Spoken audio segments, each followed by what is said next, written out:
Whenever we fly in the mountains with thermal conditions, we must always use a reserve.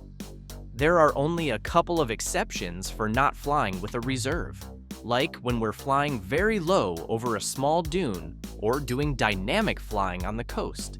Do you remember the 7 checkpoints before putting on your gear? But when you fly with a reserve parachute, you need to add an 8th checkpoint, checking the reserve pin. And we'll do that first. It will be step number 1, because if you put on all your gear first, you won't be able to see the reserve pin. So, we check it first. What are we looking for? We need to make sure these pins are properly secured. For example, here, it's not positioned correctly. It needs to be right here. And this one as well. Do you see? Because if the pins are even slightly loose or sticking out, the reserve could deploy in flight, and we don't want that. Once we've checked the reserve pin, now go ahead and do the 7 standard checkpoints. When should you deploy the reserve? Only in a critical emergency, not for things that you can solve, like a collapse. If you have a collapse, you already know. You shift your weight to the opposite side. If a brake line snaps, you can control it with the C risers. Situations that you can manage and still land safely do not require deploying the reserve. The same applies if you have a small cravat. A cravat happens when part of the wing gets tangled in the lines. If it's minor and you can still control your direction and land, you don't need to throw the reserve. However, a large cravat that forces you into an uncontrollable spin and you can't fix it does require throwing the reserve. So, if you are falling uncontrollably or don't understand what's happening and you're already below 100 or 200 meters, then you must deploy the reserve. But always assess the situation first. There are only 3 cases where you should throw the reserve immediately without hesitation. Situation number 1. If you collide and get entangled with another paraglider, it's extremely difficult to recover from that. In this case, you must deploy the reserve immediately.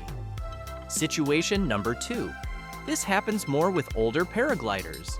Due to the condition of the lines, if your wing suffers a collapse and then reopens violently, the old lines might snap.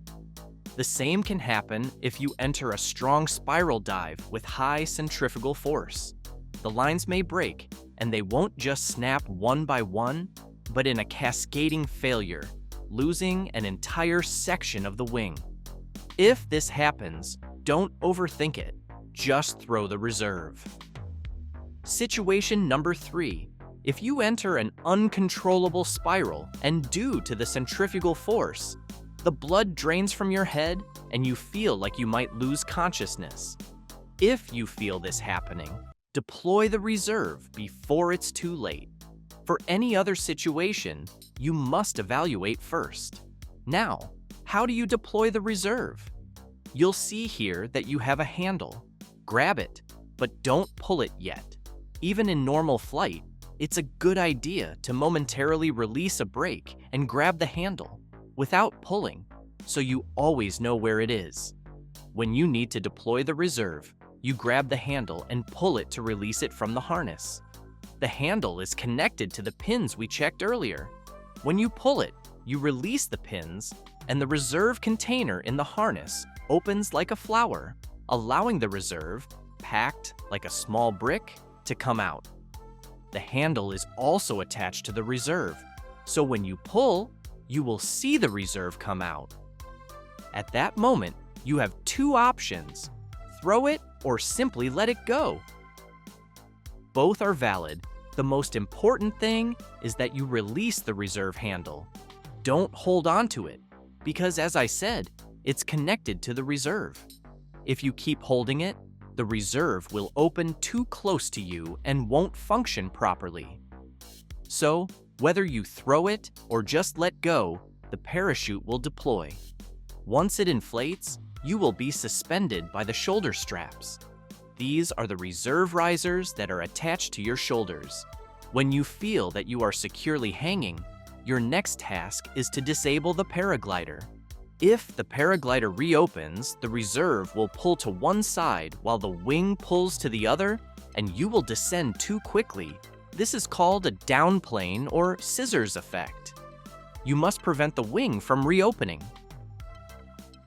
The wing. The goal is to keep it from reinflating.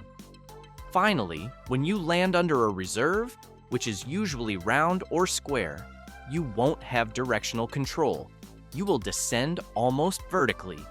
That means you won't be able to run upon landing to dissipate the impact, so you must brace for landing properly.